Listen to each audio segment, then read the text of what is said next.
us the Lord Mayor and Lady Mayoress and the Mayor's Chaplain, and also our city's Chief Executive, Mr Gordon Moore, and Mrs Moore. And we welcome all of you who have come to join in this service to mark the beginning of the Captive Nations Week. May I also say at this point that of course this Cathedral Church is for everybody and is open all the time, and it is open for people to come and go for private prayer or to come and join in any of the public occasions of worship. I'm not sure on whose behalf I should apologise for the fact that the heavens have chosen to open at the beginning of Captive Nations Week, but I feel sad in a way with you at the end of this long dry spell that I'm not sure that the heavens are just going to open, the power's going to fade as well. But it's sad that it should be raining now. Perhaps when our service is concluded, we have worshipped, we shall go out into dry weather. This year marks a significant anniversary for your association together. The Captive Nations Committee first met, I understand, in November of 1963, 20 years ago. It is an extensive history of association with each other, which is a credit to your communities. So it's in with a particular sense perhaps of togetherness and being thankful for a long period of association that we come here to worship. And it is for an act of worship that we are especially joined together now. You bring here with you many peoples in your imagination and awareness. You bring to God, as we must all bring to God when we worship, the whole truth of our lives. And we offer that truth of ourselves to Him in order to receive His forgiveness and a new sense of His love and His purpose. We look away from ourselves towards that truth and that love, that majesty and glory, which is God Himself, source of our lives and our continued existence, and source too of our hope. We begin our worship by standing to sing together the first hymn that is printed on our service sheet. All people that on earth do dwell, sing to the Lord with cheerful voice. Thank you.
excerpts in our worship.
the honesty of this quiet openness before God which we share together, we admit that we are all here in need of His forgiveness.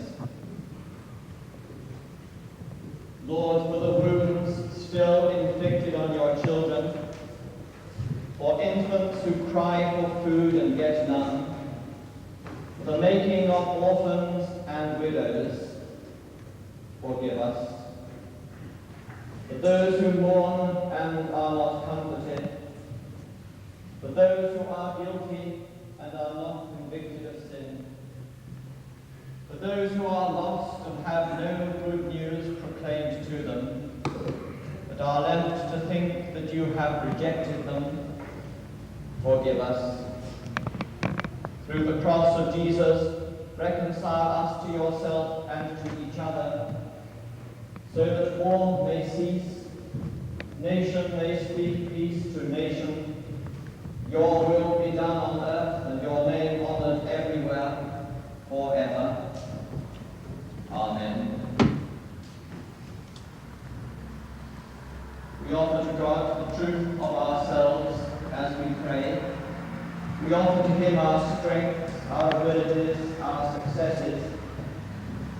We offer to Him our weakness. We offer to Him those things in our conscious or unconscious memory that continue to cause us pain, sadness, or unease. O Lord God, you are the source of all healing, and in Jesus Christ you offer us new life. Bring to our hearts and minds your peace, that we may today live full and worthwhile lives, through Jesus Christ our Lord. Amen. Around our world, nations, races, tribes, governments struggle with each other, desiring power and control over those who are different from themselves.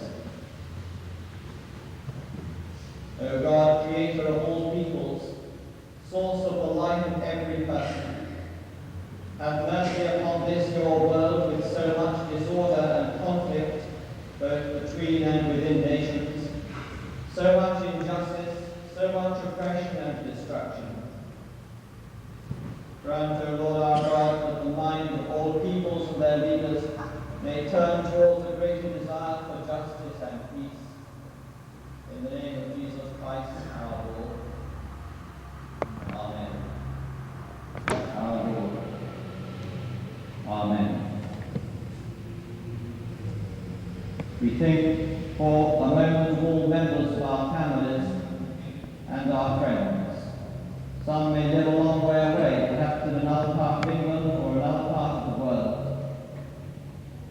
Some of us here will remember people who belong to us, but whom we have not seen perhaps for 30 or 40 years. For a few moments let our thoughts be of those with whom we know ourselves to be deeply linked, and as we see them in our imaginations, so our silent prayer is for their safety, their health, and their peace. Who art in heaven, hallowed be thy name. Thy kingdom come, thy will be done on earth as it is in heaven. Give us this day our daily bread, and forgive us our trespasses, as we forgive those who trespass against us. And lead us not into temptation, but deliver us from evil. For thine is the kingdom, the power, and the glory, forever and ever. Amen.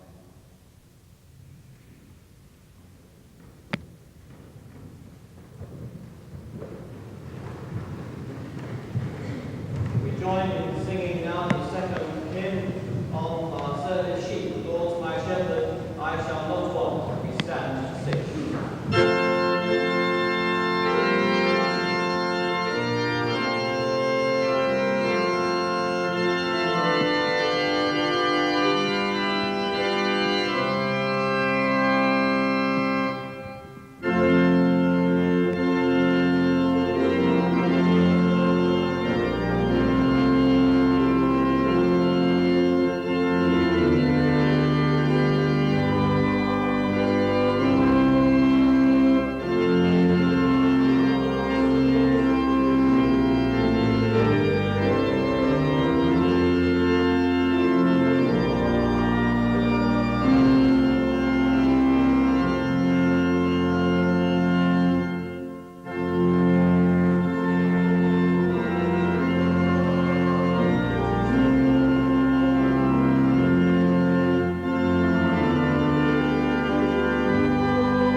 Ladies and gentlemen,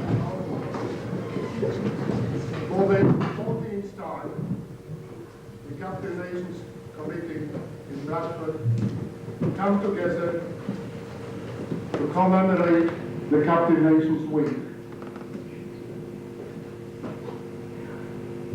This coming together is with a purpose, it is with a double purpose, to warn you about the dangers of communism, which we have experienced firsthand, and to speed events up, if that is at all possible, to help our brothers and sisters in our respective countries.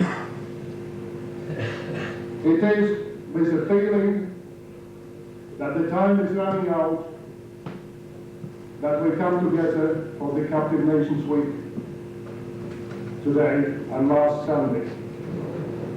Time is running out because the people at home are again suffering intensified oppressions.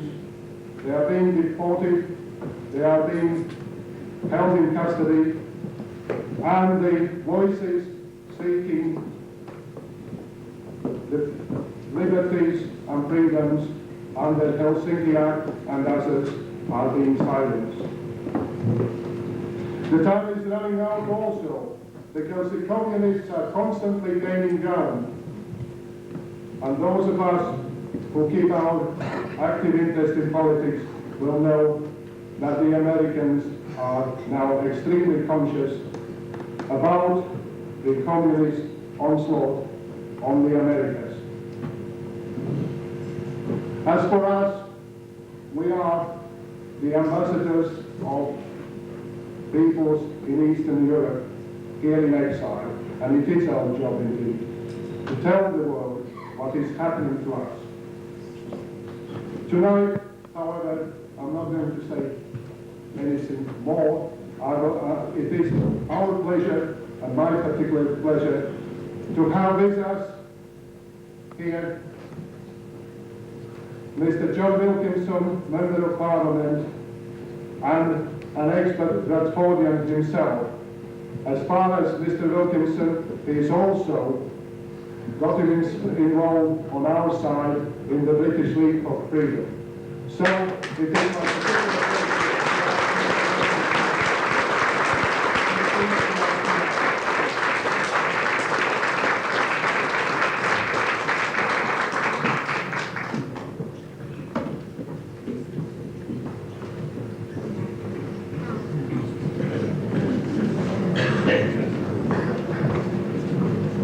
Chairman, Deputy Lord Mayor, Jeff Lawler, M.P, Councillors, ladies and gentlemen. It really is a very great pleasure and a privilege for me to be here with you this evening at the culmination of Captive Nations Week. It's an especial pleasure too for me to return to this fine city, into the constituency of Jeff Lawler, newly elected member for Bradford North. I know that Jeff will make a great contribution in the House of Commons, and I think you're very fortunate to have him here. But for me, this week has particular significance. Even though I am English and don't have any family connections with countries behind the Iron Curtain. I am president of a body called the European Freedom Council, which exists to inform people in the West of the nature of the society and the nature of the communist governments in countries that no longer have their freedom. In the West, we are, I think, almost abusive of our privilege, in that we take for granted the liberties we enjoy.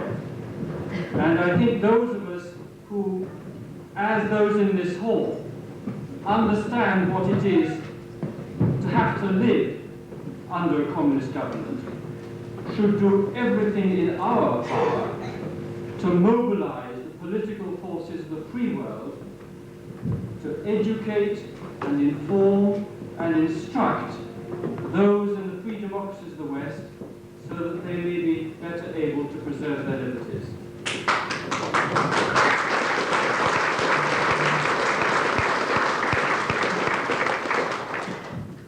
I don't know if you appreciate the origins of Captive Nations Week. I'm glad that in Bradford we've been able to celebrate it for 14 years consecutively. When I returned this afternoon, I paid a pilgrimage to the town hall to see the flags outside it. But Captive Nations Week was actually designated by President Eisenhower 25 years ago, and it followed the joint resolution of two houses, of both houses of the American Congress. Since then, up and down the length of the United States, a country whose inspiration was freedom and whose consistent object has been the cause of liberty, the observance of Captive Nations Week has been an official duty which has involved representatives, senators, governors, mayors, and people alike. In this country, Captive Nations Week is more limited to those parts of the United Kingdom which have a particular connection with the communities and peoples and nations which currently are subjugated behind the Iron Curtain. Now, I think it is particularly fitting that this observance of Captive Nations Week should have had its origin in the expression of the people's will, which is a resolution of both houses of Congress. Now, it is also fitting that the ratifier and enactor of that first Captive Nations Week resolution should have been President Eisenhower, who was Supreme Allied Commander of the Canadian, French, and British forces in World War II, first liberated the western part of Europe, and thereafter, as Supreme Allied Commander, helped to defend Western Europe against the deadly menace of totalitarian communism. Now, the first and most inspired champions of liberty and individual dignity were the ancient Athenians. And they had an expression about what was fitting, hos dei they called it. And by the standard of what is fitting and appropriate, it is, I think, indeed right that the quarter centenary of this Captive Nations commemoration should have fallen in the presidency of Ronald Reagan in the United States and Prime Minister Thatcher in the United Kingdom, both of whom have had a wholehearted commitment to the preservation of freedom and democracy, and a wholehearted commitment also to explain to the people behind the Iron Curtain how we are on their side, how we long for their liberation. And if you take the United States, for example, the United States in particular has campaigned actively against the expansion of Soviet communism, either by the Russians directly, Soviet Russians themselves, or by their proxies, as in Afghanistan, Poland, Central America, Indochina, the Horn, and Central Southern Africa. And I think the joint commitment of the two main leaders of the Western Alliance, President Reagan and Prime Minister Thatcher, has given great hope to those behind the Iron Curtain. Now, I don't know whether you are fully aware of what is going on in the Americas now, but I am pleased that our chairman here tonight did mention the direct threat of the spread of Marxist-Leninism within the Western Hemisphere, within the Americas themselves. The origin of this, of course, goes back to 1962, when the Soviet Union tried to install ballistic missiles in Cuba. The Americans faced down their crisis and via naval blockade forced the Soviets to withdraw their missiles. But the problem, of course, has not ended there, because Cuba is in effect an aircraft carrier, if you will, or Marxist-Leninist base, which is poised in a strategically crucial position in the middle of the Caribbean, right centrally located to pose a threat to the soft underbelly of the United States. And of course, over the last 10 years, the Cubans have turned their attentions not only to the spread of revolutions within the Americas, but further afield. And Cuban forces are now actively engaged in the Horn of Africa, on the side of the Marxist-Leninist Ethiopian regime, and of course also in Angola. And between 35,000 and 40,000 Cuban troops are actually engaged on the soil of Africa. And if you look at the military power of Cuba, it has 650 tanks, has amphibious capability, 100 helicopters, 200 MiG fighters, including 3 of the latest MiG-23s, 3 squadrons latest MiG-23s, 50 torpedo boats, and so on. And if we were unfortunately, ever to find ourselves at war, we here in Western Europe, we would of course depend on the reinforcement of our United States allies.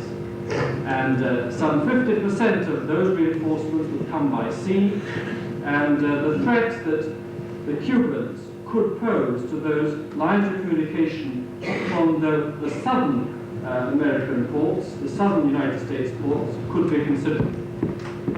And then also, half the United States trade is actually with Latin America, it goes through the Caribbean, and the Panama Canal is of crucial strategic significance to the United States.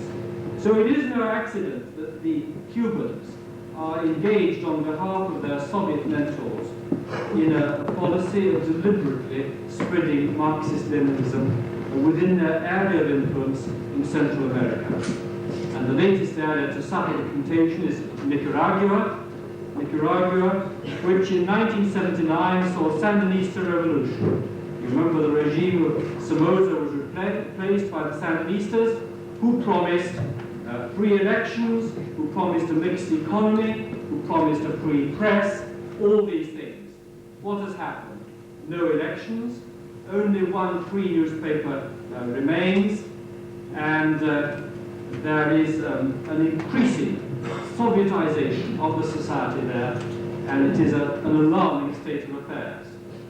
Nicaragua now has an army of 25,000, 50,000 militia. It is planning to build its army up to 250,000, the size of Cuba's. Between 70 and 100 pilots have been sent to Bulgaria for training. They're lengthening the runways of 3 airports for MiG-21 fighters, and there is every prospect and every risk of Nicaraguan support for Marxist revolution, not only in El Salvador, but also in neighboring Honduras. So it is a serious situation, and we should know about it, and we in the Captive Nations Committee and in the European Freedom Council are very well placed to state the facts. Now I think when we're looking at the facts, the Europeans, we here in Western Europe, have no excuse for not realizing what Soviet communism means. We live in a continent that's artificially and cruelly divided, not by the choice of its peoples, but by Soviet force of arms. There are, in one continent, of course, the 21 free Western countries of the Council of Europe, who have, in the words of the preamble of the European Convention on Human Rights, reaffirmed, and I quote, their profound belief in those fundamental freedoms which are the foundation of justice and peace in the world, and are best maintained, on the one hand by an effective political democracy, and on the other by a common understanding and observance of the human rights upon which they depend.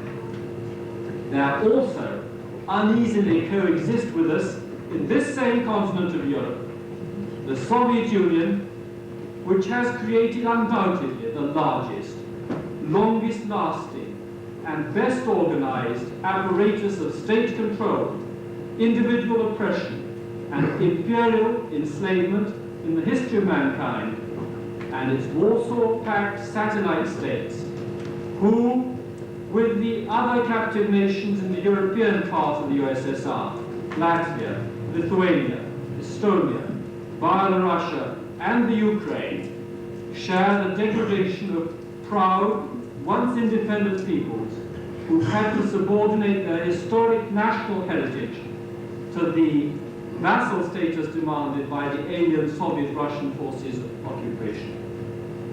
However, ladies and gentlemen, generations of Soviet occupation have not dimmed the captive nations' yearning for freedom, self-determination, and democracy. They look at us in the West to share in their liberation by insisting incessantly that those human rights and liberties which we here enjoy should be extended to them also. The power of democracy and of the rule of law lies in its inextinguishable appeal to the spirit and the heart of men, who, however dire their oppression, however grim their circumstances, long for freedom. We Europeans, as I said, have no excuse ever to be forgetful of the history of our continent. And this continent does not lack for anniversaries or reminders of our situation. 50 years ago, the Soviets imposed the most horrendous artificial famine through the enforced collectivization of agriculture in Ukraine, and between 4 and 7 million people died. 40 years ago, the anti-Bolshevik bloc of nations was created, and I would say that few men have done more to fight for freedom for nations and freedom for individuals than Yaroslav Stetsko, the former Prime Minister of Ukraine and President of the ABN. As we look at these anniversaries, we can't forget either that this is the 30th anniversary of the workers' uprising in East Berlin, which was put down by Soviet tanks, as were the Hungarian freedom struggle in 1956 and the Czech freedom struggle in 1968. The Polish struggle needs no anniversary. It continues today. As President of the European Freedom Council, which I mentioned, and which exists to coordinate the efforts of organizations and individuals throughout Western Europe fighting communism, I'm particularly proud, ladies and gentlemen, that there is, at the end of this Captive Nations Week, on the order paper of the House of Commons, an early day motion which I moved, and which had the support of Mr. Stefan Terlecki, the new Conservative Member of Parliament for Cardiff West, the Chairman of our Foreign Affairs Committee, Sir Peter Blaker, and 117 other Conservative Members of Parliament, including, of course, Jeff Lawler. And this is a very fine motion, and it states that we here in the United Kingdom should also, as our tribute to the peoples behind the Iron Curtain, and as our act of commitment to their liberation, that we should, like our American friends and brothers, officially designate too the third week in July as Captive Nations Week throughout the length and breadth of the United Kingdom. The support which we Europeans, we free Europeans, give to our captive brethren behind the Iron Curtain is vital. We do betray them if we appear to take for granted in our own countries the freedom and democracy they so earnestly desire for theirs. I think we're all often moved by the Christian faith which they manifest and which has so clearly been forged in the fire of persecution. The way that the Catholic Church in Poland embodies the national and personal aspirations of the Polish people rather than the Communist Party has implications which are nothing short of revolutionary. Their endurance, the endurance of the peoples behind the Iron Curtain, bears testimony to their steadfast belief in the final victory of justice over evil. They are indeed our best allies, holding true, in spite of labour camps, constant surveillance and harassment by secret police.